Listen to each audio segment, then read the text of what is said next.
Okay. Good evening to all of you. Anyone here for the first time? Okay. Welcome to FinTree. My name is Utkarsh. I'll be your teacher for level 1, 2, 3. Most probably. I mean, not from my side. I'll be here, but Aapka will see. Anyone who's online, you can give me online here for the first time. Please give me a iPass on the chat box. Just type in iPass. Please type in iPass on the chat box if you're here for the first time.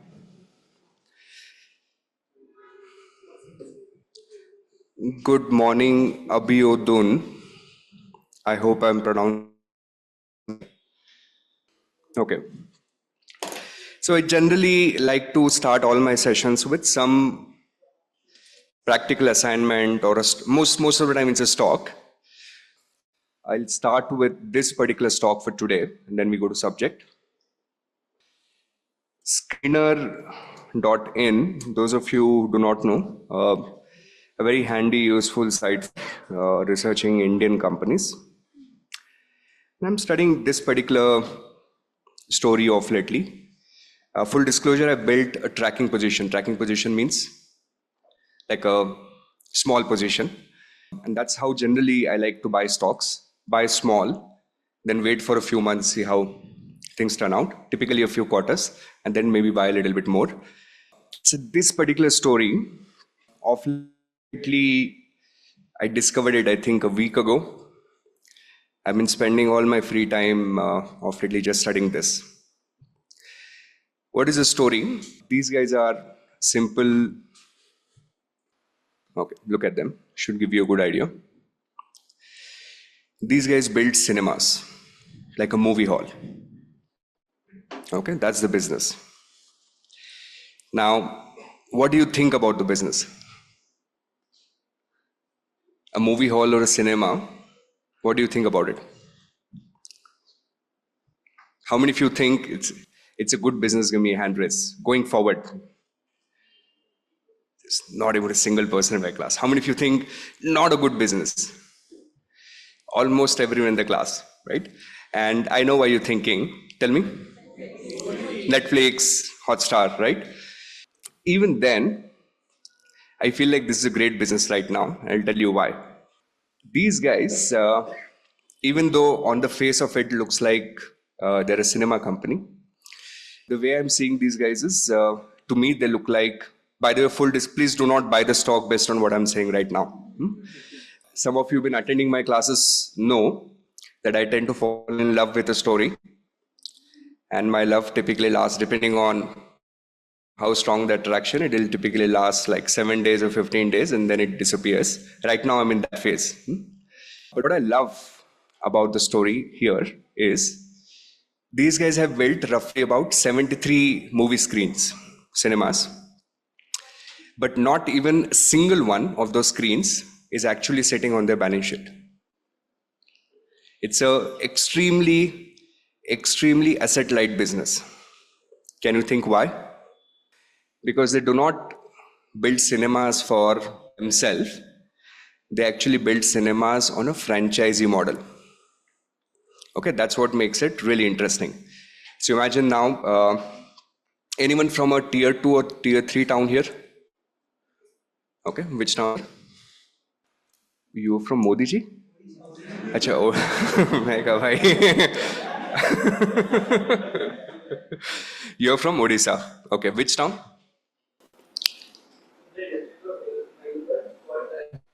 Kalanjia.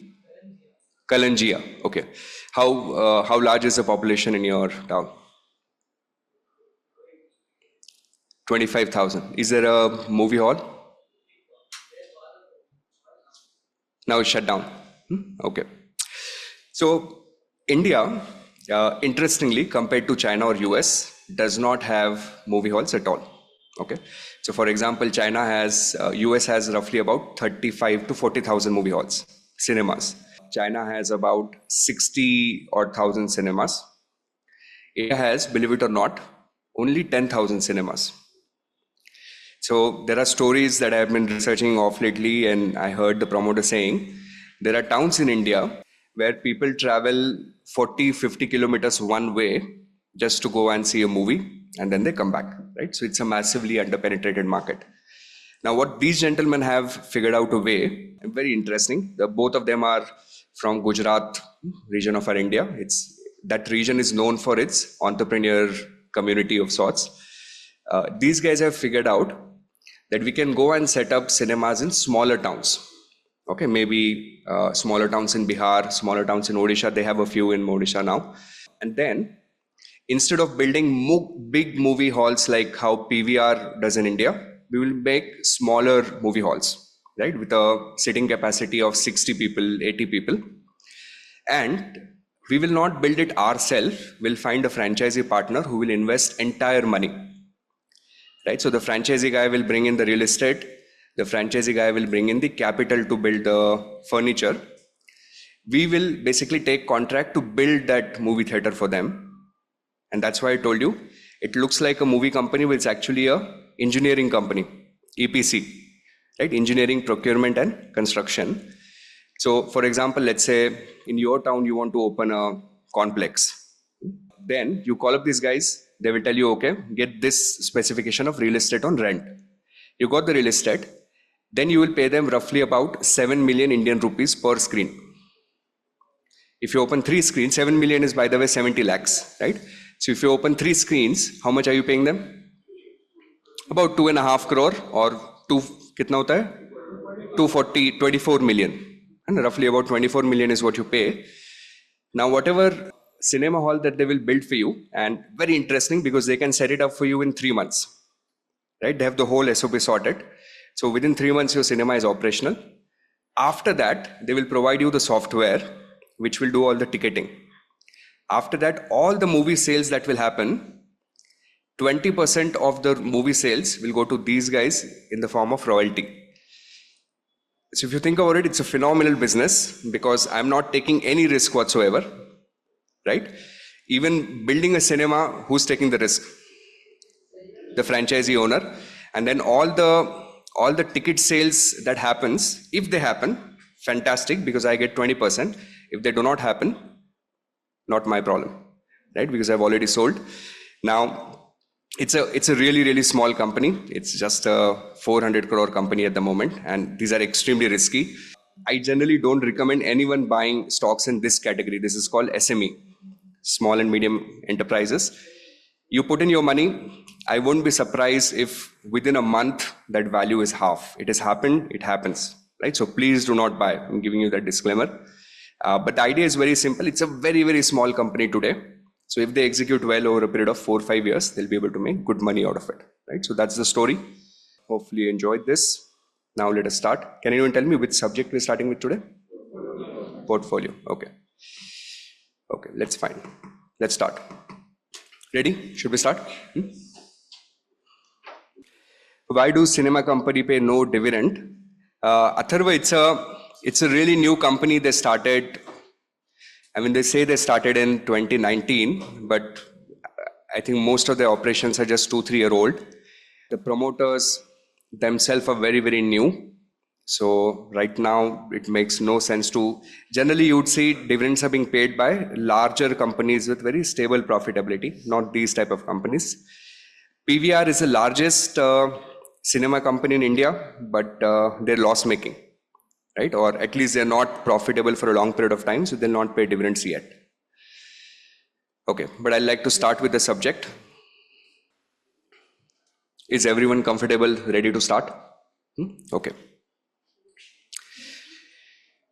Now, I personally love this subject. Extremely, extremely useful in, of course, for passing the exams, but also equally useful in real world environment. Right? And my objective of these portfolio management classes will be of twofold. First, obvious objective is we have to prepare so that we get through the exam. Right? So we'll focus there.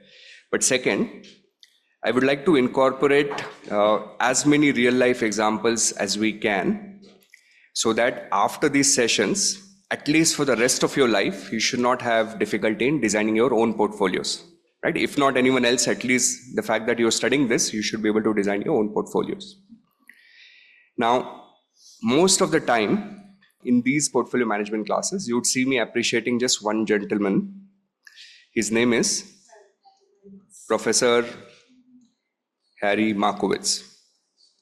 Now, Professor Harry Markowitz, very interesting background. I think he studied a lot of different subjects. In fact, if my memory serves me well, his basic studies were actually in philosophy, not finance.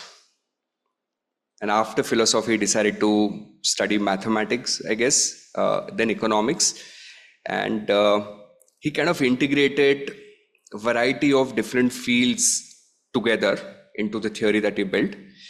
That theory became so popular that eventually he received the Nobel Award in economics for it.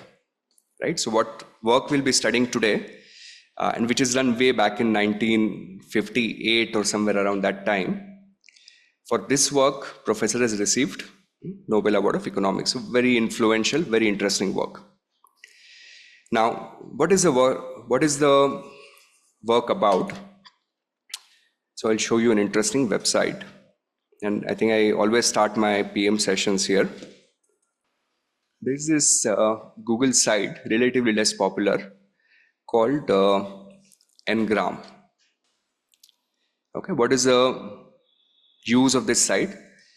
It basically has records of all the published books from 1800 to 2022, 1800 to 2022, and it basically counts which words were used how many times in which year. So it's a fantastic book. It's a fantastic source if you want to study popularity of certain concepts. Okay, for example, look at this. Albert Einstein somehow got popular somewhere around, do you see this? Around 1917 or 1920-ish, and after that popularity kept on going up. Now you can go back, read some books on Einstein and understand what exactly happened around that. So it gives you a lot of insight. Now give me some words that you would like to check to figure out this concept became popular in which year. Any word that comes to mind. I'll start with first one. I'm going to put in Bitcoin. I'm very curious. When do you think Bitcoin became really, really popular? 2015? 2022? Okay, let's see. I've put in Bitcoin. You were right. I think many of you were right.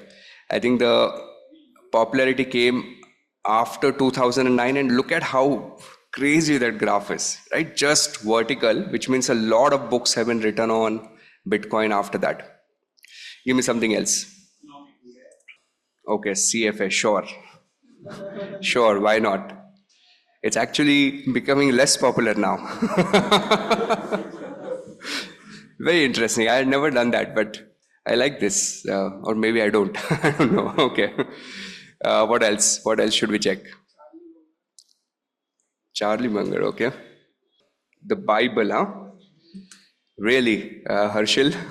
Okay.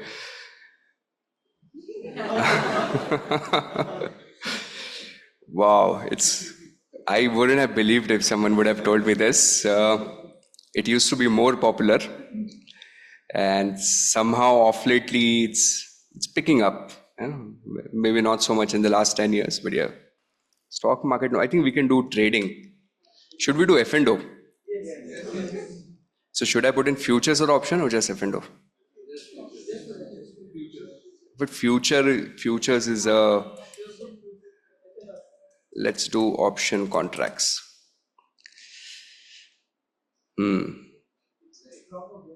Drop हुआ है, huh? Future contracts. Future contracts. Interesting, very interesting. Okay. Anyways, now the main word. So enough beating around the bush. The word.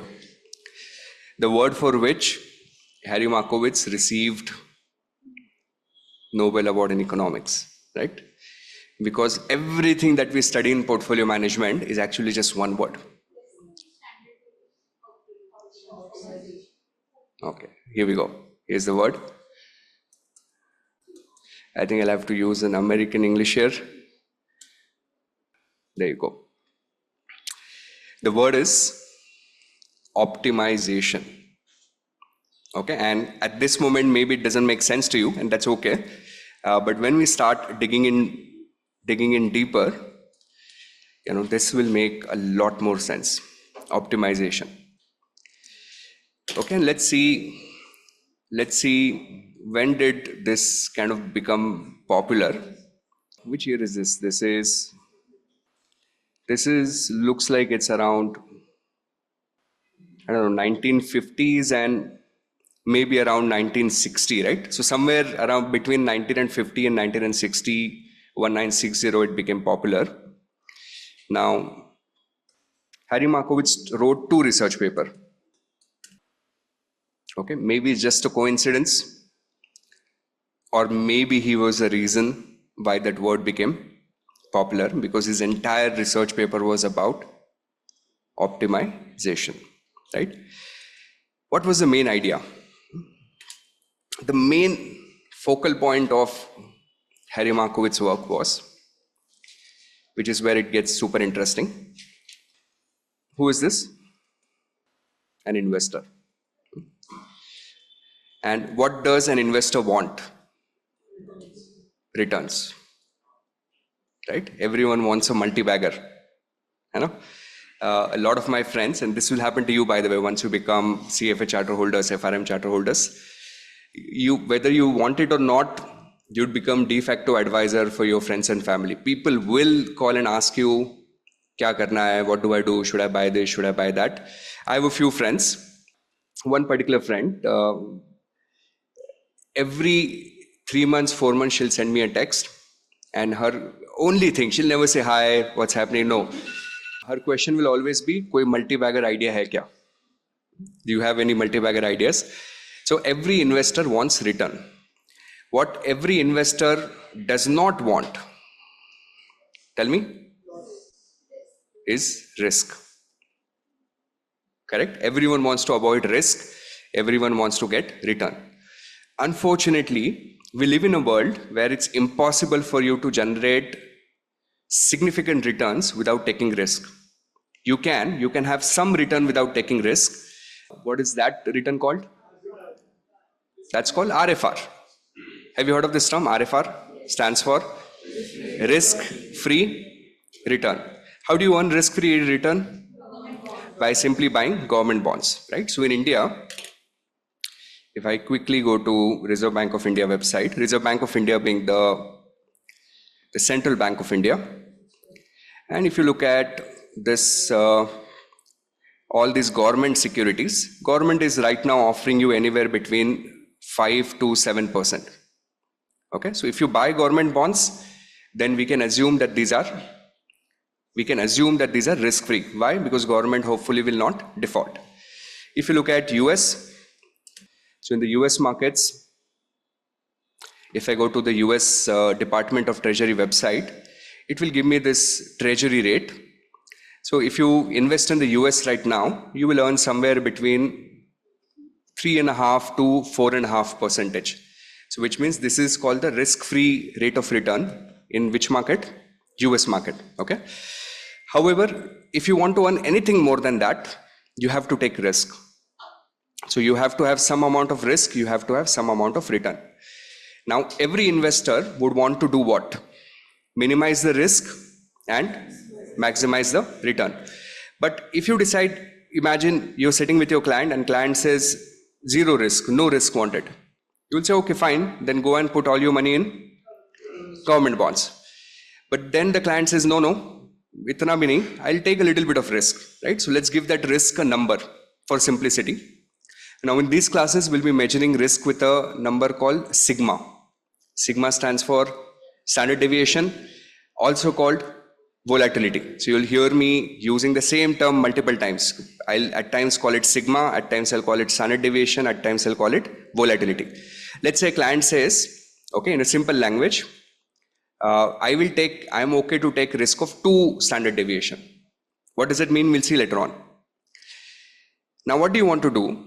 For that 2 standard deviation, do you want to get the maximum possible return? Yes or no? Yes. For your client, that I want to keep my risk at 2, but I want to generate as much return as I can. This is nothing but optimization.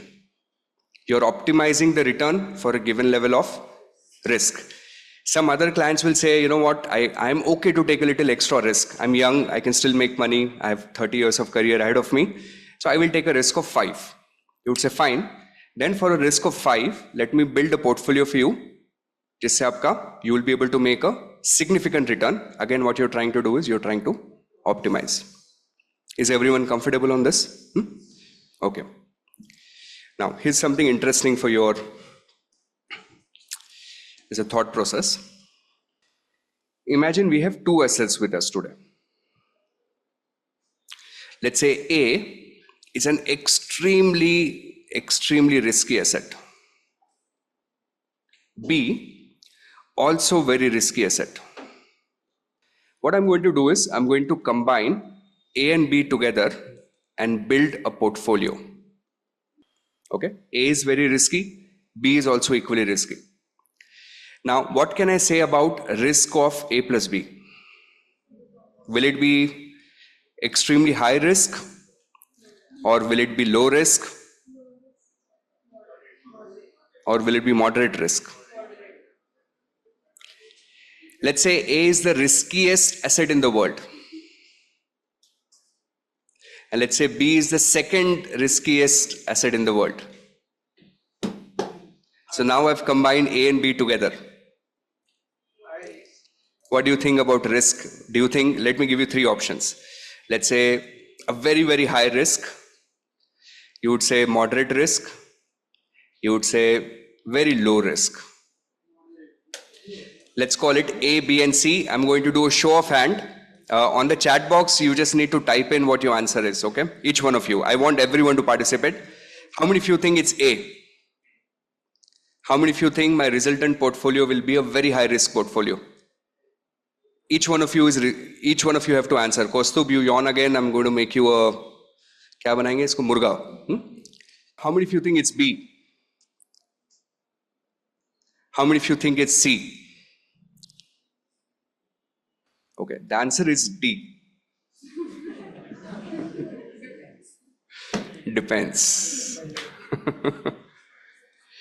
But it's very interesting. Think about it. I'm actually building portfolio of 2 extremely risky assets.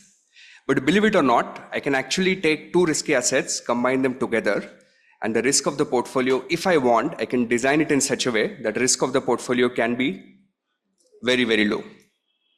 Okay?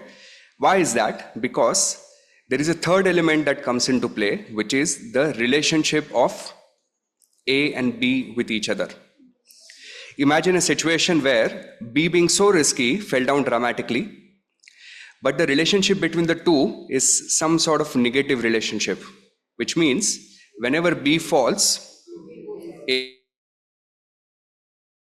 my portfolio value is intact. And whenever A falls, then B goes up, again my portfolio value is intact. So which means when I want to calculate risk of the portfolio, I have to also look at a relationship between the different assets. That relationship between the assets is referred to as correlation coefficient. Okay, little bit of statistics. I'll be throwing in few words at you today. This is one of them.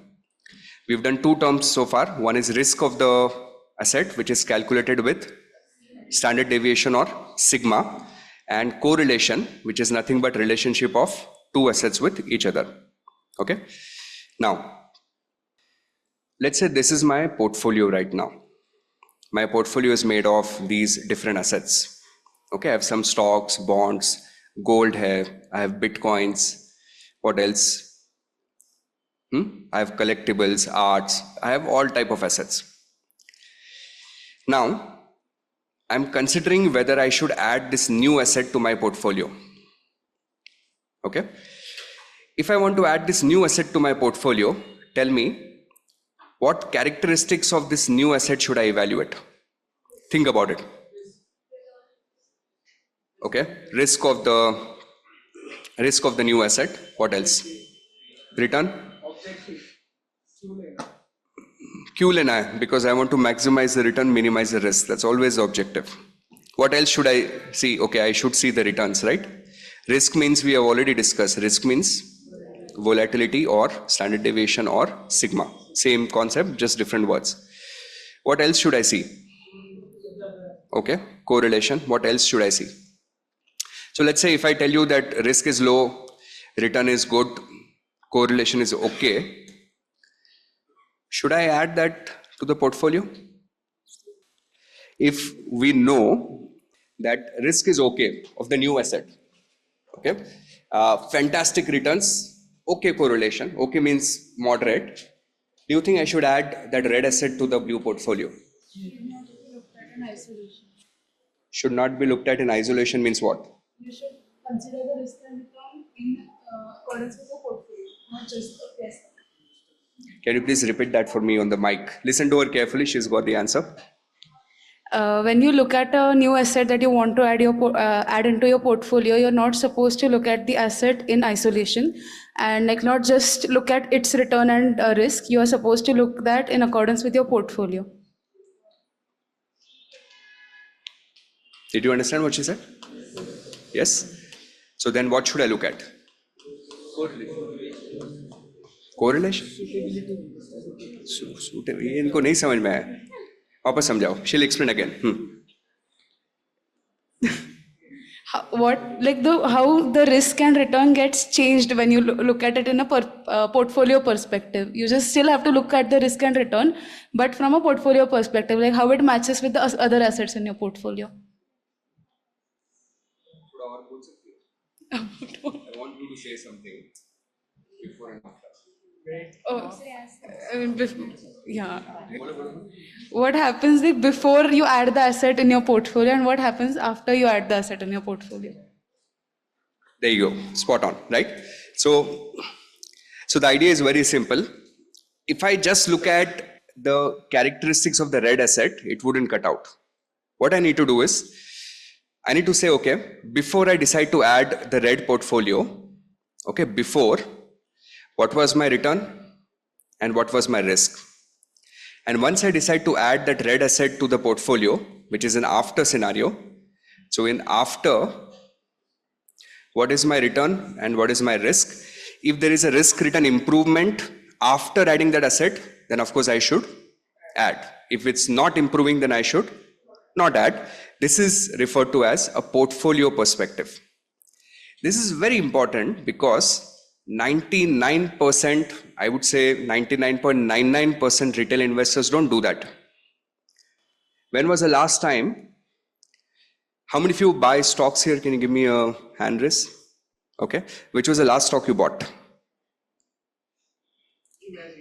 Imagica. Okay. So when you bought Imagica, did you do the math on what was the expected risk and return of your portfolio before adding Imagica and after adding Imagica?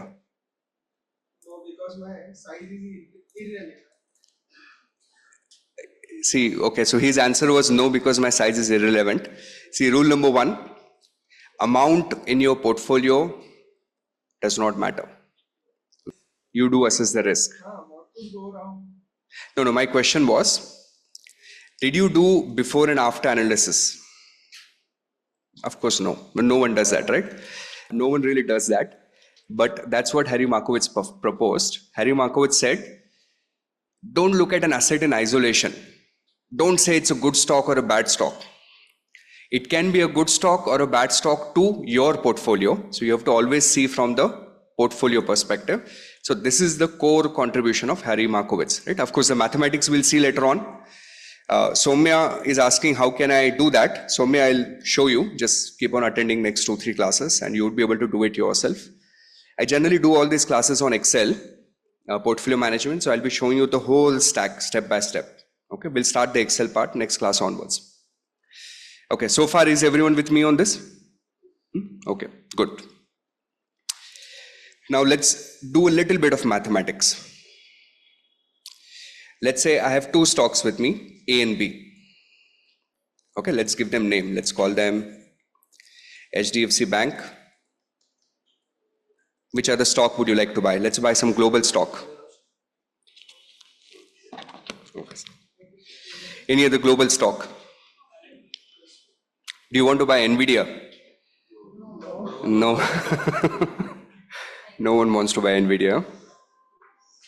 But I think who sold Nvidia yesterday? The SoftBank fellow. Did you see the news? Okay, anyways, I don't want to digress too much, but the very large hedge fund called SoftBank, right? His name is Son, S-O-N, kuch Japanese name. He sold his Nvidia to buy OpenAI, which is kind of crazy, but I don't want to get into that. Let's say HDFC Bank is one stock. Sure, let's buy Eli Lilly. Eli Lilly, do you know what Eli Lilly is? Correct. It's a pharmaceutical company. They have started advertising in India now, right? All these weight loss drugs and diabetes management drugs, they're coming to India called GLP-1. I don't know if you know this, but there are drugs available that will help you lose weight now. And not some voodoo science, real science. From March 2026, these drugs are going off patent, which means you'll be able to buy them easily in most of the pharma stores in India. So anyways, so let's say two stocks, Indian bank and US pharmaceutical company. Now, first thing I will do here is, I will say, okay, if I buy HDFC Bank, how much return will I get? What do you think? If I buy HDFC Bank, how much return do you think I will get? 15%? Now, HDFC Bank hasn't done that great in the last few years. Okay, so if I look at HDFC Bank, the last 2-3 years, it's given you a return of very disappointing, right? Just 7%. Maybe you would have made the same return on HDFC Bank fixed deposit. So 7%, fair enough, it is what it is. How much is the return on Eli Lilly? Now I think Gemini does a lot of work easy. 3-year projected revenue, okay, blah, blah, blah, blah, blah. Let me just search for stock price CAGR. Really?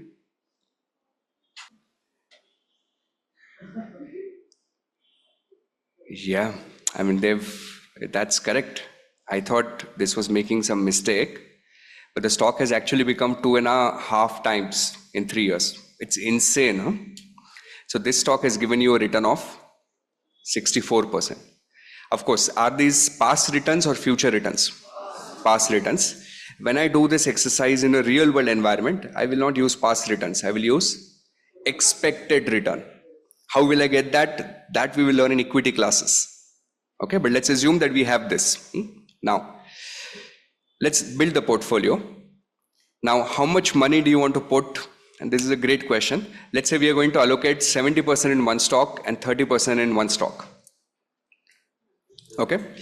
Now, tell me, how much money would you like to put in HDFC Bank? Either choose 70 or 30. 70. Really? How about you? 30. How about you? 30. How many of you would want to put 70 in the HDFC Bank? Wow, in my class of 100, about 3. Can you give me a hand raise? I want to see this. Abhi 2 hi reh gaye, Kaustubh ka confidence chala gaya piche. Okay. How many of you would want to put 70 in Eli Lilly? Wow, interesting. We are young, 30 in HDFC. Achha, okay. Sure, Shreyas. So, those of you think that Eli Lilly will keep on doing good. Okay, you guys are believers in momentum.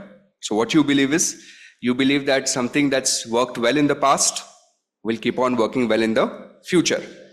Those of you who believe that HDFC Bank will do well, 3 of you, very rarely you actually find people like this. This is called contrarian thinking. Contrarian means opposite of what everyone believes. So maybe some of you will buy HDFC. Right now I'm a little inclined to do this. Okay, and if I had to put in my own money, I would probably be here. I'll probably be putting in HDFC Bank because I like anything that's cheap. I am very cheap that way. So anything that's cheap is what I like to buy, right? Anything that's sasta, and clearly HDFC Bank is relatively cheap. Now, if this is your portfolio design, what is the expected return on the portfolio? Okay, now this is very simple question. Expected return on the portfolio here in this context is nothing but weighted average. So all that I have to do is multiply 7% into 30% plus 64% into 70%. Can you please help me do the math? Tell me how much is this? 46.9%. Can everyone do it? Come on now. I want all of you to do this. I'll help you with your calculator. I mean, it's straightforward. We'll still do it together. Please have 7% on your screen multiplied with 30% equal to, on your screen you should have 0.02421 STO1. STO1 means store it in the first memory slot. Then 64% into 70%, STO2. Store it in the second memory slot. RCL1 plus RCL2.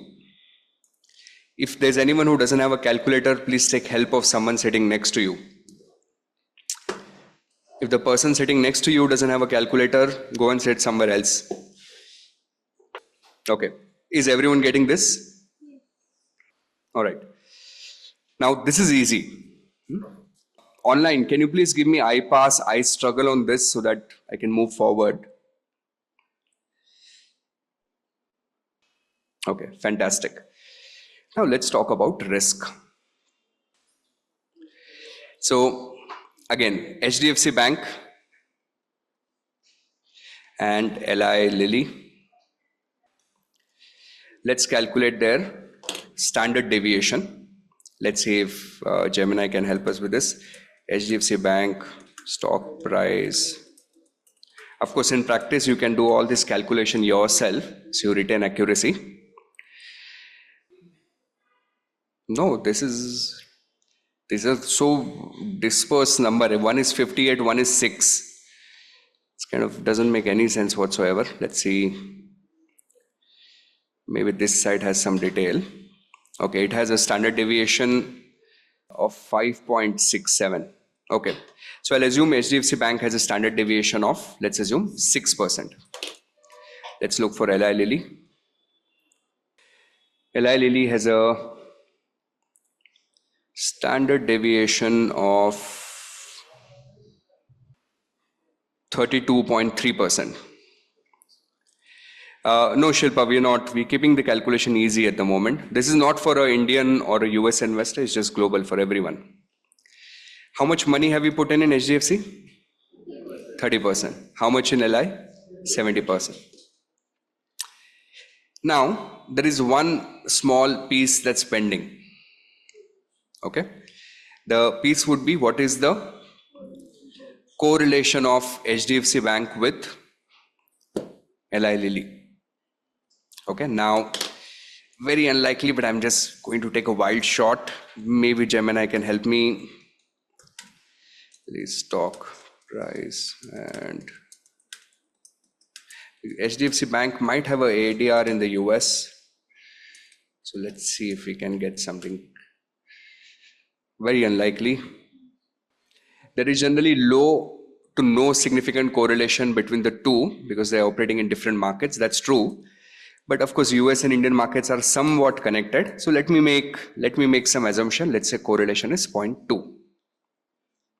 Okay. Now, the first technical calculation for the day. I want you to listen to this carefully. When I want to calculate a portfolio standard deviation, okay, the way I'm going to do it is, I'm going to use this formula. Weight of the HDFC Bank, let me call it 1. Standard deviation of the HDFC Bank, let me call it 1 again, squared. Weight of LI Lilly, standard deviation of LI Lilly, squared. Plus 2, weight 1, weight 2, standard deviation 1. It looks a little fancy when you start, but you'll get used to this formula. Standard deviation 2 multiplied with correlation of 1 and 2. Okay. What is a correlation? It shows number of some sort of a indicating relationship between HDFC Bank and LI Lilly. I have to solve for this and I have to take an under root. So when you practice this, and some of you might have with me in con classes, this thing you're going to solve, you're going to put this in the first memory slot. This thing you're going to solve, going to put this in second memory slot.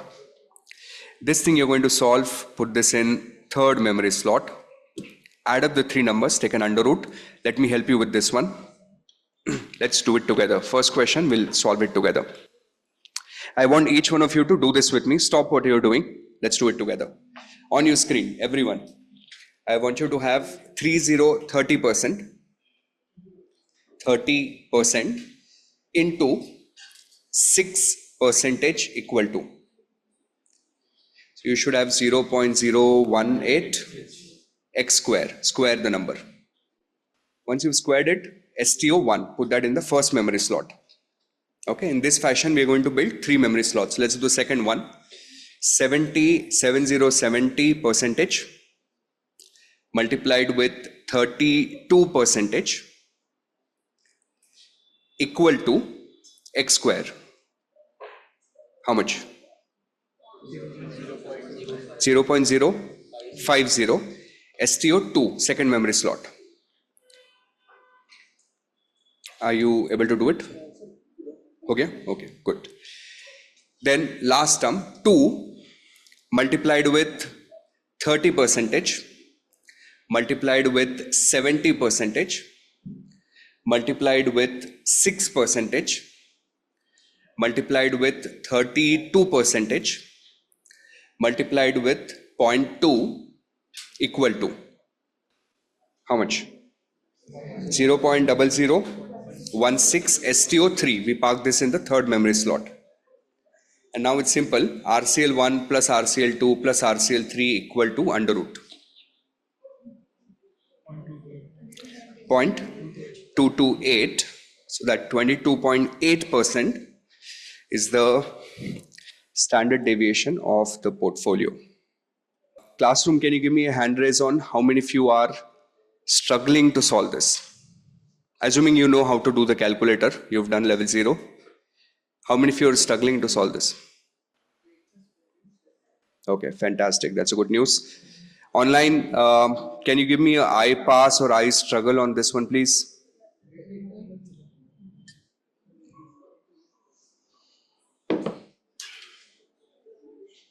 Fantastic. Let's practice one more, right? Let's get a little comfortable here. Garv, try and pick up in the next example. All right, here we go. Everyone, come on, let's focus. I'll give you a break very soon, but at least give me, this formula is all about building muscle memory. I'm going to practice it 2, 3, 4 times. Sir, stop yawning, please. Humble request, in my sessions, everything else is okay, right? You get tired, you get bored, baith ke Netflix dekho, I don't care. What I do care about is yawning. I absolutely zero tolerance for yawning.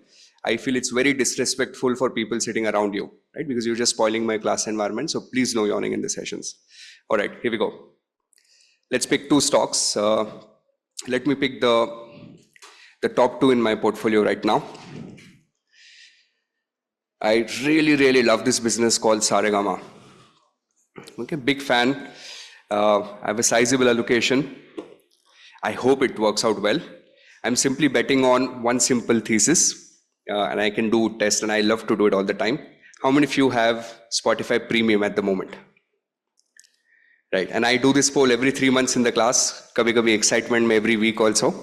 But I can tell you that the number of hands are going up, and which basically means more people buy premium, more money Saregama gets for every song you listen to. Okay, that's a very simple story. The second stock, the second one is something else, but I'll replace that with this story called SG Mart. My confidence in this story is a little shaky at the moment. This is from APL Apollo Group business. This is a very simple business. Ye lohe ka dhanda hai, right? It's a metal trading business. What I love about these guys is the promoter group. I have made decent money in some of the other stocks of the same family. So I'm hoping that the same story plays out here. Let's assume standard deviation of Saregama is making up 15%. Let's say Saregama is 20%. Let's keep weight of 50-50 in both. Equal weighted portfolio. Let's say correlation of 0.6. Okay. I want you to use the formula. For your reference, I'll write down the formula here.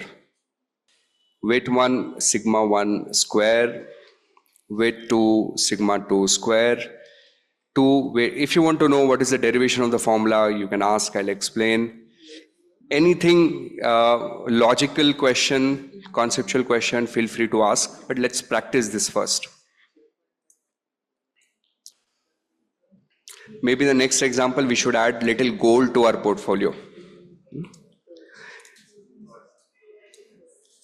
Gold again in the last 2-3 days have started showing momentum. You know, it's again back to $4,200 odd globally.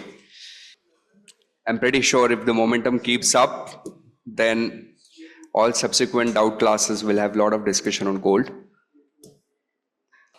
Rahul, if there are more than 2 stocks, then for example, if there are 3 stocks, then your equation becomes, if you notice what this equation is, it's actually A square, B square, 2ABR. Okay, so it's technically A plus B square type of formula with an additional R. If you have 3 stocks, it becomes A plus B plus C square. 4 stocks, A plus B plus C plus D square. But maybe in tomorrow's class or next week, I'll show you a very elegant way to do it in Excel. So even if you have like 50 stocks in your portfolio, it's very easy to achieve that in Excel. Okay, let's solve together. All of us will do it together. और एक बार करो, even if you got the answer. 15% into 50%. 15% into 50% equal to x square. 20% into 50% equal to x square. 2 into 50% into 50% into 20% into 15% into 0.6. STO3. And now add up the 3 and take an under root. If there's anyone around you struggling with calculator, please help them out in the classroom. How many of you got 15.69 here? Okay, fantastic. You guys are doing phenomenal. All right, let's go a little nuts. Let's buy some crazy assets. Let's buy a little gold. What do you want to add with gold? Silver, platinum, copper, Bitcoin. Sure, why not? Yeah. All right, let's do standard deviation. When you do it in Jake Paul token, I don't know what is that. Is there something I need to know? No. Okay. Better I'm not knowing, right? Okay, good. Prashant, we can do it for 3, we can do it for 4, but then we can't do it by hand. Gold sigma seems to have gone up a little bit. Okay, I think let's take, gold historically used to be very boring, but now it's volatile. So let's say 18%. These are of course not accurate numbers. We're picking them up randomly. We're just practicing. Bitcoin standard deviation, really? Sure, why not? Let's do that then. 150%. Now tell me, how do you want to allocate your money? Aap bolo bhai. Where do you want to put your money? 30-70. 100% gold. Acha. Haan. 10-90 what? 10 gold, 90 Bitcoin. Khatro ka khiladi, haan? Acha. All right, let's do 70% here. I would never do it. I don't have Bitcoin of a single rupee. Maybe it will work, maybe not, but very difficult to bet on something. Correlation is very interesting, by the way. I don't know if you know this, but both gold and Bitcoin are considered as a substitute to your fiat currency regime. Okay. I think a couple of months back, I finished reading a book. And then I was so fascinated about that book, I was talking about it everywhere. It's called The Fourth Turning. I'll write down the name. It's not an easy read unless you're a history fan. The Fourth Turning. In fact, I read the most latest edition, which is called Fourth Turning is here. Okay, the theory is very simple. The author basically says that every 80 years, there is a major upheaval in the world. Roughly 80 years में पूरी दुनिया बदल जाती है, and which is kind of true because if you remember when the Europeans started coming to India, all of us have read those stories in our school, right? That time the center of the world was Europe or US? It was Europe, right? But after the Bretton Woods, the center of the world became US, right? For a variety of different reasons. And the author basically claims that this 80 year is made of 4 parts, part 1, part 2, part 3, and part 4. So according to the author, the fourth turning is here. That means we are in that time where the world order will again change. Maybe if it were to change, I don't think it's going to Europe. It's most probably going to China, right? And I don't know if that happens or not. But one of the things that happens whenever, so last time when that happened, it was in the Great Depression, which is 1930s. Okay. Now, one of the concern everyone, and I'll quickly come back to my topic, but one of the concern everyone has is that US has loaded up a lot of debt. Okay. Now it's mostly the federal debt. Federal debt means US government at federal level has taken a lot of debt. And therefore, the US dollar might lose value. That's a very simple theory. Some people call it as de-dollarization. That dollar will be destroyed. Now, I don't know if that happens because no matter where you travel in the world today, okay, and if you have a US dollar with you, you can survive. Right? कहीं पे भी चले जाओ दुनिया में. No matter where you go, if you have US dollar with you, you will survive. But if you have Indian rupee, no. If you have Chinese yuan, no. Maybe euro.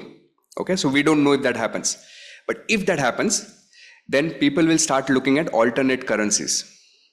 Now there are 2 established alternate currencies, or not so established, depending on how you see it. One is gold. Gold has been the currency of choice for thousands and thousands of years. And then off lately, a lot of people, sure, Athar, we'll talk. Off lately, a lot of people has been talking about Bitcoins, right? Especially in the last 20 years. So therefore, I would like to believe that the two should have a higher correlation. So uske liye itna bada story. So I'm going to keep correlation of, let's say, about 0.6. Okay.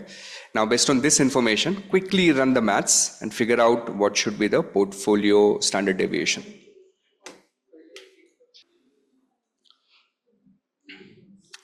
Again, I'll quickly repeat the formula. Weight 1, sigma 1 square. Weight 2, sigma 2 square.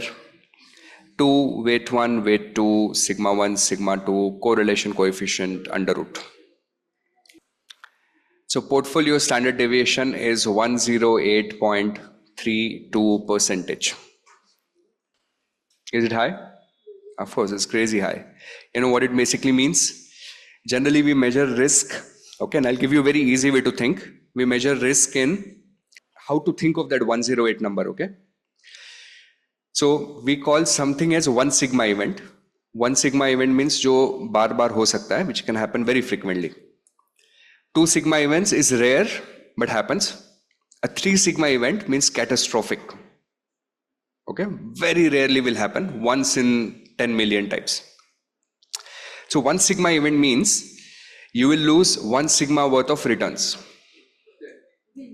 So if you build this portfolio and you have a 1 sigma event, and you know how many times 1 sigma event happens? Roughly about 68, but for you the relevant probability is 34. Okay, but let's say 70% chance of one sigma event happening, which means if one sigma event happens in this portfolio, don't worry about the probabilities, we'll learn that later. If one sigma event happens, how much do you lose? You lose your entire capital and plus some more. If two sigma event happens, you lose 2 times the sigma. So 108 into 2 is how much? 216. That also has a good chance of happening. And if you're very unlucky, okay, then in your life you would encounter a 3 sigma event. A 3 sigma event means not only your portfolio is gone, probably your house, your car, your wife, everything is gone. That's a 3 sigma event. In the previous portfolio, in Saregama and SG Mart, 1 sigma was 16%. So I'll lose 16%. 2 sigma will be 32. So there is a chance I will lose 32. Very low chance that I will use 3 sigma, which means 48 or about 50% of the portfolio. Is that okay? That's how you learn to read this number for the timing. One more and I'll give you a break. Last one. Let's buy safe assets this time. Okay. I am not going to find this data, but I'm going to show you the asset. I am right now looking at Timberland, not Jute. Okay. I'm looking at Timberland as an asset class. Okay, thank God. This is your Timberland. That's it. This is your Timberland as an asset class. Okay. Honestly, it's nothing but just woods, jungle. But is it a good asset class? It's a fantastic asset class. Now, in India, we don't have timberland as an asset class. But majority of the timberland is concentrated in North America, US, Canada both, New Zealand, Australia, and then certain countries in Europe, especially Eastern Europe towards Russia. Okay, so we have plenty of timberland. Now, how do you make money on this asset? Is you actually buy a massive piece of land. Okay, it's a 25-year investment. On time zero, when you buy the land, you have to basically plant the trees. So you have to spend money to do that. Then in the third year, you have to ensure that it's not infected. So you have to use some pesticides and do some basic pruning. Then you do nothing. And then you go to your real estate on year 16 or 17th. And that time you have to, you get a little bit of yield because you want to reduce the density of your jungle so that some of the trees will be able to grow better. So you get some yield around year 16, 17. And then year 25 is when you harvest the whole thing, which is timber, lakdi, right? Now, on this asset, you would probably make like a 7 or a 9% return on a 25-year basis. Attractive? 7 to 9% per annum on a 25-year basis. Attractive? GSEC will give you more. I know, but Is it attractive? Extremely attractive. Extremely attractive to people who don't care about increasing the wealth, people who care about preserving the wealth. Okay, and you would learn when you enter this wealth management, you will encounter clients. I've met many of them who tell me flat out on my face, I don't care about excess return. I just need to ensure that I protect what I have in a real basis. That means inflation should not eat up my money. And one very solid way to protect yourself against inflation is to buy a real estate like this. So who are the biggest investor? Your Bill Gates, right? And Rockefeller family in the US. Who's who in the world, right? All these guys have been buying timberland left and right. So let's buy timberland today. It will have relatively low standard deviation. Let's say 4%. Okay, let's take another asset. Now, I'm just showing you some interesting assets. This is called Numismatics. I used to have a student back in the day in Europe who used to trade on these. Numismatics simply means study of rare coins. Okay, and this gentleman who taught me a little bit, but I didn't learn as much. He used to trade on those football coins, like soccer coins. All these football leagues used to have special edition coins released every now and then. So he used to trade on those coins. He tried to teach me, but I don't understand that sport, right? So I hardly understood what was happening. But this is also an interesting area of practice, not in India, especially in Europe and US. It's called numismatic. It's good for those people who want to combine history and finance together. Okay, very rare, very niche, but very less competition as well, right? Hardly few practitioners in this domain. So let's buy numismatic, and let's say, I don't know, I'm just making up a random number, let's say 5%. All right, let's do the weight. This is Timberland, this is numismatic. Timberland and numismatics. How much? It's kind of a crazy portfolio if you think about it, but let's say 40-60. Let's keep a correlation of +1.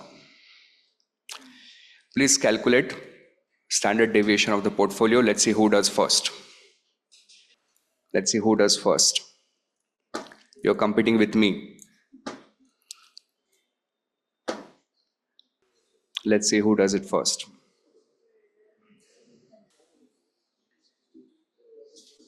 How much? 4.6. Okay. I'll give you one more. Let's see who does it first. Ready?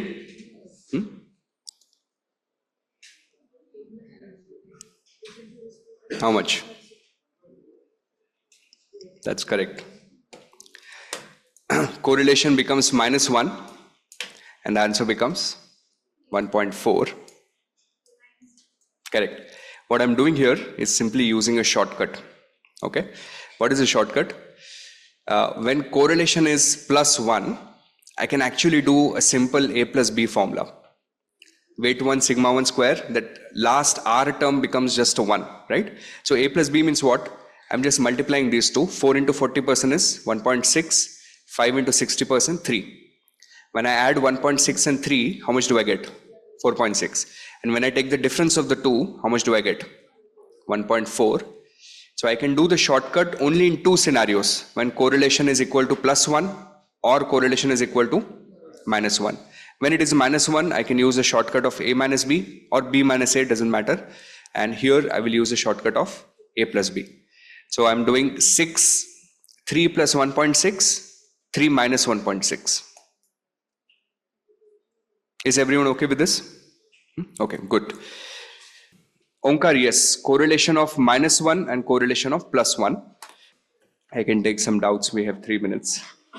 Yes, ma'am. When we calculated the SD of the portfolio, so one was very high and the second one we did was very low. So I did not understand how to read it. Okay.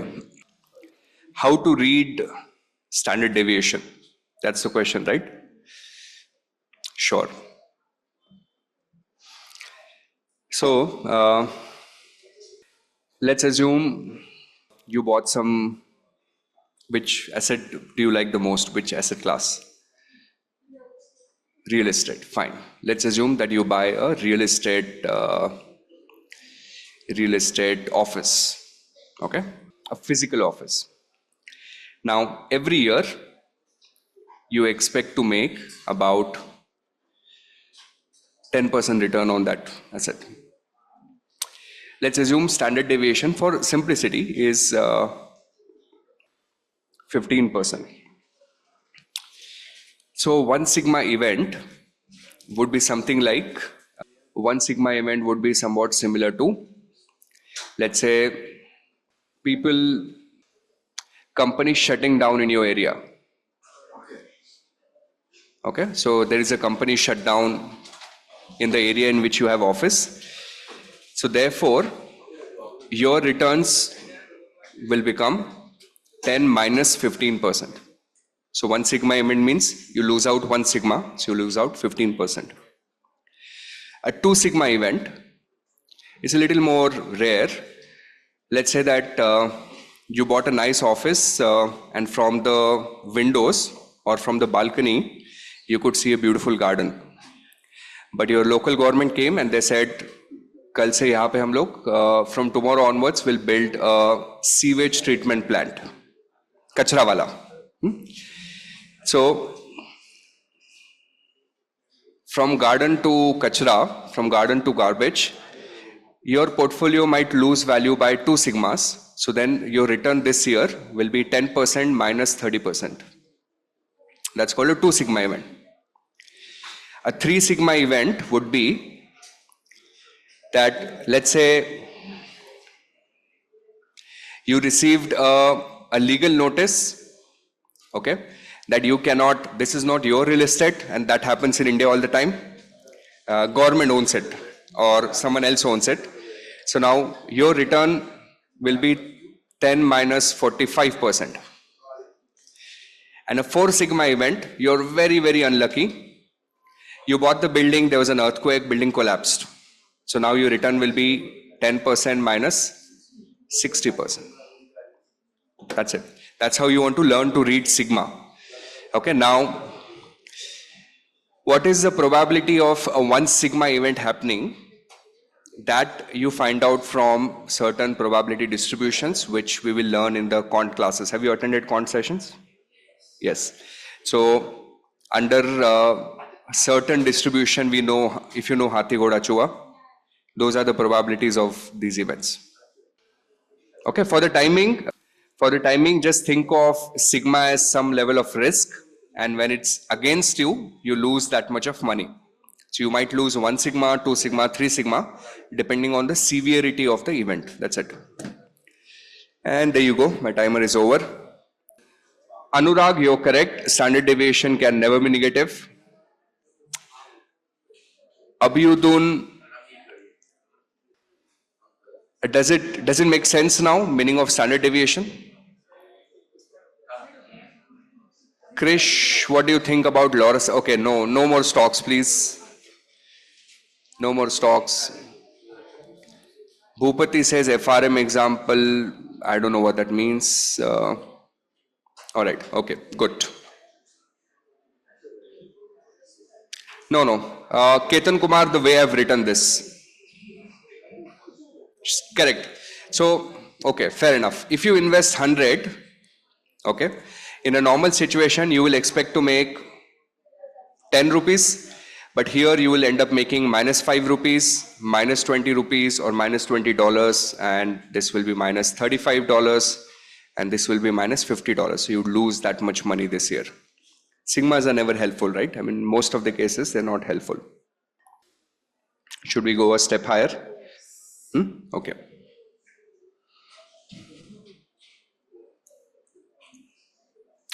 Sure, Harshit, you can do that as well. Let's do it slow, step by step. A lot of the questions that you have, by the time I finish this course, a lot of it will make sense. All right, next concept. Okay, I'm just going to layer on it. We have asset A, asset B, asset C. The return that you expect from this asset is 10%, 15%, and 20%. The standard deviation is 1%, 1.8%, and 3%. Okay, so we have 3 different assets with 3 different returns, and we have 3 different standard deviation. Select the best one. Select the best one.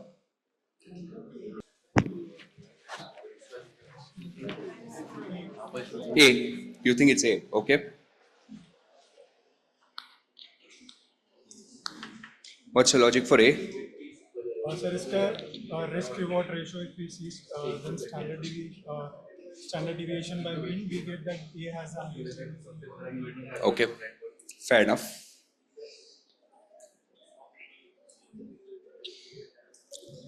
Or do you think my asset selection is function of how much risk does an investor want? Do you think, depending on who the investor is, I should select either A or B or C? No. No matter who the investor is, I'm going to select the best one for them. That's what finance teaches you. Okay? You can select the best one, and after selecting, if the client wants low risk, you can actually reduce the risk. And I'll show you that process gradually. But right now, select the best one doesn't mean हर एक client के लिए best one is different. Okay, for any client, whether it's for him, her, does not matter. The selection is going to be same. Let me give you one more data point. Maybe that will improve your thinking. Let's assume we're currently doing this investment in the US, and one more option exists in the US. I can simply go and buy US government bond. If I buy US government bond, I get 5% return. If that changes your decision. If I buy US government bond, I get 5%. Now select the best one.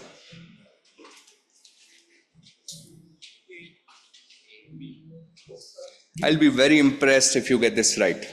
These couple of kids here, they think it's B. A. Okay, he thinks A. B. Okay. What do you think? C. Fantastic. C. Why do you think it's C? Plus or minus 3%, 22 to 17%. Maybe it's the simplistic, but Plus or minus 3% is 17% to 23. 17 to 23. So you're taking 1 sigma corridor. Okay, fair enough. What's your answer? C. Were you not sitting somewhere else earlier? You were sitting where? Here. अब क्या कर रहे थे उसको? Are you okay? Feeling safe? Sorry, I'm just messing. What do you think? Which one? B. Don't you think we should first see that for generating one extra percentage of this, how much extra percentage of it?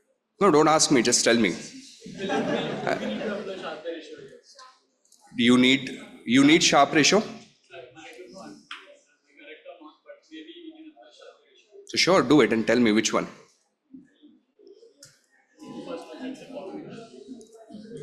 What do you think? B. How many of you think it's B? Give me hand raise B. Give me a super confident hand raise because that's correct. The asset that we select here is asset B, and let me show you why. And he was right. What's your name, sir? Akash Patil. Is it okay if I call you Bhagat Singh?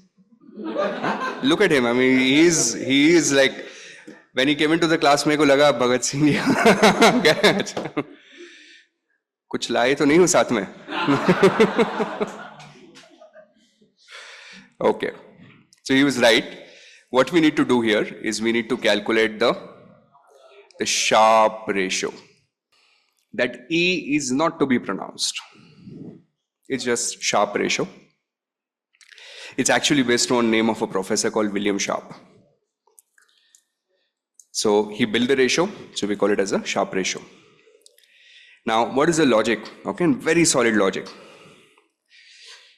What do you think is the standard deviation of the US government bond? 0. Okay. So the way Professor Sharpe wants you to think is, he says, if I take 0 risk, I earn 5%. Okay. So when I'm investing in A, how much excess return I'm getting? Excess return means up to 5, anyways, I get free without taking any risk. So if I invest in A, how much excess return do I get? 5. To earn that 5%, I take 1% risk. So here in this formula, we put return in the numerator and risk in the denominator. Okay, so 5% divided by 1%. How much? 5%. Not 5%, 5 times. So we will say this ratio is coming out to be 5 times. Are you with me on this? Let's look at asset B. In asset B, how much excess return I'm getting. Excess means over and above RFR. 15 minus 5, that would be how much? 10. To earn 10%, how much risk I'm taking? 1.8. So how many times is that? 5.55 times. Okay, what does that 5.55 times means? It means 1 unit of risk is getting me 5.5 unit of extra return. Extra means excess over and above RFR. Okay. In asset A, 1 unit of risk was getting you how much? 5. But in asset B, 1 unit of risk is getting you 5.5 times extra return. Let's do the math for asset C. How much extra return are you earning here? 20 minus 5, 15. So what would be Sharpe ratio? 15 divided by 3, 5 times. Which one is giving you highest excess return for a given unit of risk? It would be B. So we say that I'm going to select B because it has the highest Sharpe ratio. Is it okay? But I made an interesting comment earlier. I told you it doesn't matter who the investor is, whether investor wants to take risk or investor does not want to take risk. Okay, we will still select the best portfolio for them, right? So which means, let's assume I have 2 types of investor. All right, and I'll take a little liberty to throw in some finance lingos now, slowly, since we are already 2 hours into session. I have 2 investors. The first investor is extremely risk averse. Okay, risk averse means what? Doesn't like risk, hates risk. Okay, that's called risk averse. And the second investor is risk loving, risk seeking, risk neutral. No, I think we'll just call them risk tolerant. Okay, though we will learn certain type of investors are risk loving, but those are mostly in theory. Very rarely in real world you find a risk loving investor. I know some of you are thinking, no, main hoon. And some of you thinking I am risk loving, but we'll go to that. Risk loving in finance world means stupid. Aap nahi ho. You don't believe me? You do, good. So risk tolerant, risk averse. Risk tolerant means is okay with risk. Okay. Now, ideally, you would say that, you know what, someone does not like risk. Why should I buy such risky asset in their portfolio? Maybe I should just buy A. Someone who loves risk, maybe I should simply buy C. But the answer is no. For both of them, you buy the best. Okay, and what is the best? Best is portfolio B. But then think of portfolio B as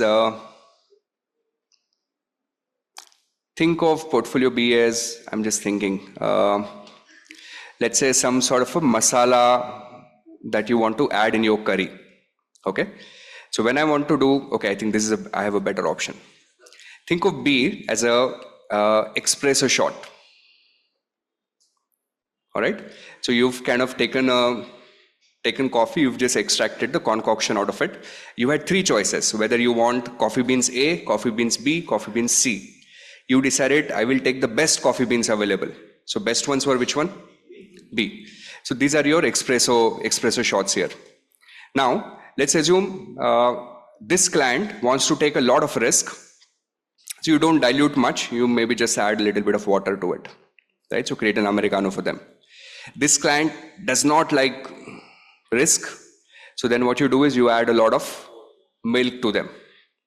Okay, now what is milk here? Milk actually is government bond.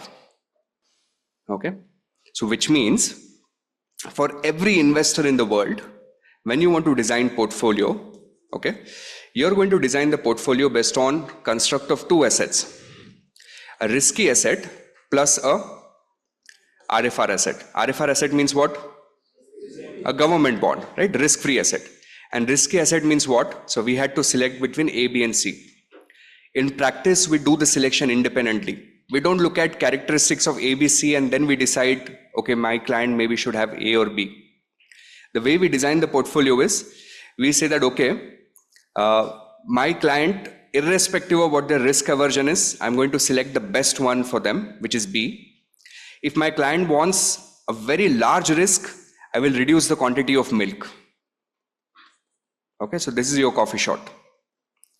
If my client wants very low risk, I will increase the quantity of milk. That means I will ask my client that, hey, you buy 80% government bonds, only 20% of your money you buy risky asset, but that risky asset should be what? B. If client wants a lot of risk, I'll tell them you buy only 10% government bond, 90% you buy risky asset, but that risky asset is B. I will always select the best asset for my client, and then I will load that, adjust the risk based on addition of government bonds. And mathematically, this is superior than selecting asset C or an asset A. Okay, and I can prove this to you mathematically, but उसके लिए थोड़ा सा time है, right? We can do that derivation later on. Ask me questions. So no one will buy A and C? No one will buy A and C at the moment, right? Why? Because A is not giving you adequate return. Now, what the market forces will do is, because no one is buying A and C, demand for A and C will decrease. When demand for A and C will decrease, the prices of A and C will decrease. And then some point will come, inflection point, where now A will become sweeter deal. A will become more attractive than B and C. Then the market will move towards A. Then maybe C will become cheaper after some time, and that's how the market demand supply mechanism will keep on moving the asset. This is a very fundamental concept. It's a little difficult to digest, but let's do it one more time. Okay, now let me show you real life. Karna, real life? Okay. Now, this is a traditional wisdom, which 90% of market participants will tell you. At times, this traditional wisdom is mathematically flawed. Okay, and let me show you what the traditional wisdom is. Traditional wisdom is that if I have a very young client, okay, who is more risk tolerant, who can afford to take a lot of risk, then generally these clients should invest into small caps. Why? Because the market perception is that small caps have high risk, but they also give you high return, right? That's the market perception. Then if I have, let's say, a mid-age client, then maybe I should do maybe some mid caps, maybe at times large caps, because these are moderate risk, these are moderate returns. And then if I have a very mature client, let's say in their 50s, 60s, about to retire, so let's say that 55-year-old, then you should buy only, you must have heard this term called blue chips. Have you heard the term blue chips? What does that mean? Blue chips means large companies, large settled companies. Do you know why are they called blue chips? Because in casinos, the blue chip is generally of the highest value or highest denomination, right? So therefore, these companies which are the largest in size, we tend to call them as blue chips. Just give me a minute.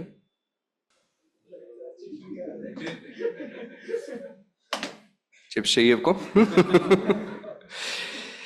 Now, this traditional wisdom, we can prove with the help of numbers, is flawed. Why? Because here's a improvised thought process on this.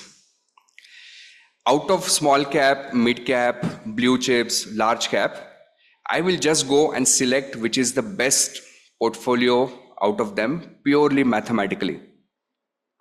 Okay. Now, which is the best portfolio? We'll evaluate that based on how? Sharpe ratio. So I will calculate Sharpe ratio of mid cap, small cap, large cap. Let's assume that the best Sharpe ratio came for small caps. All right.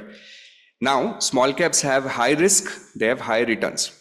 Let's assume now I'm dealing with a client who's 55-year-old, and let's say a government employees. Generally, government employees, you would see in practice, will have the lowest risk appetite. They don't want to take risk, right? They just want to create risk for Now, why government employees don't want to take risk?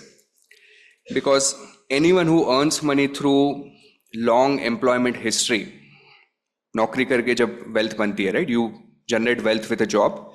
Your automatically understanding of the concept of risk is lower. But whenever in practice you will deal with entrepreneurs as your clients, you would realize their ability to understand risk is higher, therefore ability to take risk will be higher, right? You would realize this when you start practicing. So let's say a 55-year-old government employee. Now, I cannot obviously recommend him a small cap stock or small cap portfolio because that's too risky. But what I'll do for the client is, I will think of this small cap as my, coffee concoction. Well, for simplicity, let's call it a coffee extract. Now, I will probably, if I want to design a low risk portfolio, I will add only 10% coffee and then I will add 90% milk. And 90% milk means what? Government bond. Automatically, the portfolio that I've designed is superior mathematically in terms of risk and return profile compared to investing that client's money in large cap or even mid cap. If I get a middle-aged client, let's say a 30, 35-year-old client, then I will add maybe 40% coffee and 60% milk. This portfolio will be mathematically superior to investing in a mid cap. And finally, if I have a 18-year-old client, then maybe I can add 90% or 80% coffee and I can add 20% milk. And then again, my portfolio will be better. Is this okay? Are you with me on this? Do you want to derive this yourself? Do you want to try doing it yourself? Okay, let's see. We'll go online, see if we can find some quick database of Sharpe ratio of, let's say, small cap mutual funds. If you can find a ready-made list, it will be nice. Okay. This is the Sharpe ratio of some of the mutual funds in India. We have Axis Bank, a small cap fund, which has a ratio of 1.11. Bank of India 1.04, Canara Robeco 1.01, and so on. So this is small cap ratio. Just keep general idea of this. Let's look at small cap ratio of mid cap mutual funds. Mid cap means medium level, companies. So medium level companies, apparently we have HDFC mid cap that has a fantastic Sharpe ratio of 1.33. By the way, remember these are historical Sharpe ratios. So don't go and start buying these mutual funds. And half knowledge is the most dangerous place to be in. When we want to design the portfolio, we cannot do it based on what has happened in the past. That's the fundamental flaw. That's what 90% of the investors do themselves. They go on Zerodha, grow, look at which funds have done better in the past. But not necessarily what did better good in the past will do good in the future, right? So everything that we do for the client is always based on a forecast, what will happen next year. But right now we're just using this as a reference. So remember, mid cap so far, we have found the best one, 1.33. Let's look at large cap. Large cap, okay. I think the best one right now is in which category? Mid cap, right? Of course, based on very limited data, but let's assume this. Now I'll make some random numbers here. Let us say small cap, mid cap, and large cap. Sharpe ratio. We'll keep this as 1, this as 1.4, and large cap, kitna tha average? 0.7 or 0.8. Okay, so let me reverse engineer some data here now. I'll have to do some reverse computation. First, I will plot standard deviation. Of course, small cap, I should have low standard deviation of, let's say, 10%. Let me go a little nuts here, 20%, and let's go crazy here with 30%. Now, you'll have to help me do some math. Please help me out. 10 into 0.8 plus 5, 13. 20 into 1.4 plus 5, 33. Please cross check if I'm doing this right. And 30 into 1 plus 5, 35. Okay, so I just reverse engineered the return to achieve the Sharpe ratio. Please cross check if the Sharpe ratio is correct. 35 minus 5 divided by 30. कितना आएगा? 35. अरे Sharpe ratio का formula बोलो. Return on the portfolio minus RFR divided by standard deviation of the portfolio, right? So 35 minus 5 divided by 30, how much? 1. 33 minus 5 divided by 20, 1.4. 13 minus 5 divided by 10, 0.8. Is that okay? Now, you have 3 different clients. Okay, client 1, client 2, and client 3. Client 1, client 2, and client 3. Okay, let's assume client 1 is extremely risk tolerance, loves risk. Isko banate hain. What's your name? Ishan. Can you raise your hand for the camera so that online, let me just see if you're visible. Can you raise your hand again? Okay, this is Ishan. Now just appreciate my drawing skills. Please look at me. And this is actually easy to draw. Because if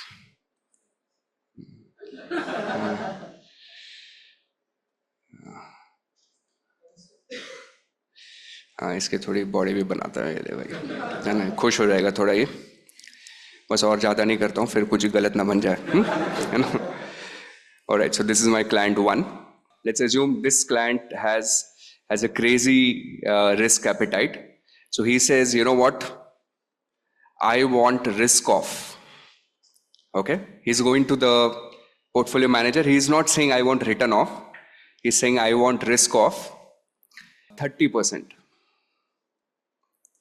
please give me risk of 30%. ठीक है? Client 2, let's assume has a moderate risk aversion target. Client says, I want risk of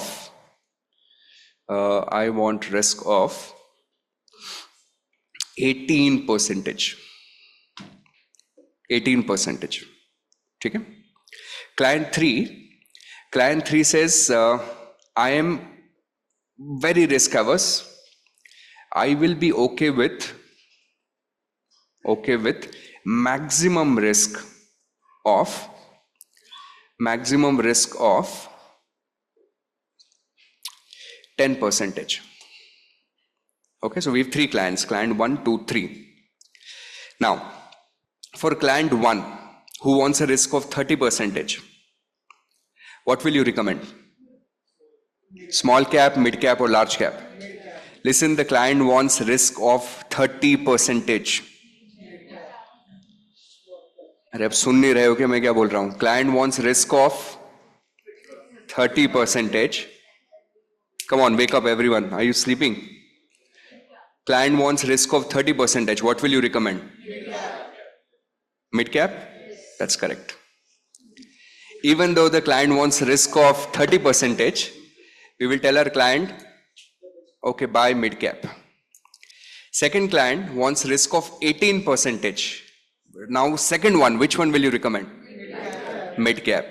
Fine, both of them had a little bit of risk capacity, so therefore mid cap. But the third one you don't want to mess with because he says, listen, I don't want risk more than 10. What will you recommend? You will again recommend mid cap. No matter what is the level of risk client wants, you will always suggest them the best portfolio, which is mid cap. But then how will you engineer the portfolios for your client? So now observe carefully. Now this is where a little bit of mathematics is involved, okay? Now, your client is going to have 2 assets, okay? Which 2 assets? Your client is going to have mid cap and your client is going to have RFR, okay? Now, can you tell me what is the standard deviation of mid cap? Standard deviation of mid cap is 20%. What is the standard deviation of RFR? 0. Okay. What is the correlation? Now I'm connecting it to the first part of the class today. We have 10 minutes left. I want all of you to be alert. What is the correlation okay, between a mid-cap and RFR, a government bond. What is the correlation between return on a government bond and a return on a mid-cap index? 0. Because government bond will give you what government bond promised you. That will not change. So when one variable is fixed, it will not change at all, no matter what happens to mid-cap. That means the correlation between the two is 0. Okay? If correlation between the two is 0, now please sing with me if you remember the formula of portfolio standard deviation. Weight 1, sigma 1 square, weight 2, sigma 2 squared, 2, weight 1, weight 2, sigma 1, sigma 2, correlation coefficient, under root. Okay? Now, in this formula, the second asset is RFR. So think what's happening to your formula. Weight 1, sigma 1 is okay. That's your mid-cap. Weight 2, sigma 2 is how much? 0. So second term, 0. Third term, 2 into weight 1, weight 2, sigma 2, correlation, 0. So second term 0, third term 0. Are you with me? You're left with only weight 1, sigma 1, square, under root. Square and under root cancelled. So you're left with just weight 1, sigma 1. You know what does it mean? It means that when you have two assets in the portfolio and one of the asset happens to be RFR, तो वो जो इतना लंबा formula सीखा ना, that the lengthy formula we learned, that's useless. You just do your calculation like a school kid. Okay, how? Very simple. If I tell you that weight in mid-cap is 30% and 70%, you just ignore RFR, you just look at this. 20 into 30%, how much? 6. Risk of the portfolio, 6. That's it. Easy? If weight in mid-cap is 40%, RFR 60%, risk of the portfolio 8. This happens only when the other asset is RFR. Because RFR sigma is 0, correlation is 0. Okay? This client wants risk of how much? 10%. So what do you think should be the weight? The weight should be 50-50, because when I do 20% into 50%, how much do I get? 10%. So for this client, I will say, sir, I understand that you do not want your coffee to be very strong, but I will not use inferior coffee.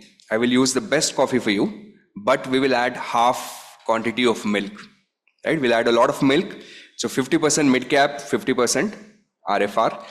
This portfolio, 50% mid-cap and 50% RFR, is superior than a small cap 100% allocation portfolio or a 100% allocation in large cap portfolio. And I will prove it to you very soon. Okay? Again, client 2, same story now. Mid-cap RFR. Alright? Standard deviation 20% and 0. Correlation 0. Now think about it. What weight should you assign in such a way that this 20% into X weight should give us an answer of 18%, because that's what client wants. It should be how much? 90% and 10%, because when I multiply 20% with 90%, I get 18%. For this client, we will allocate 90% money in mid-cap mutual fund, 10% money in RFR. And for the last client, mid and RFR, okay, gets a little tricky but very interesting. 20 and 0. Now you want some number here in such a way that the multiplication will come out to be 30%. So I have to multiply with 1.5. That means the weight here is 150%. How do you even do that, right? By doing a minus 50% here.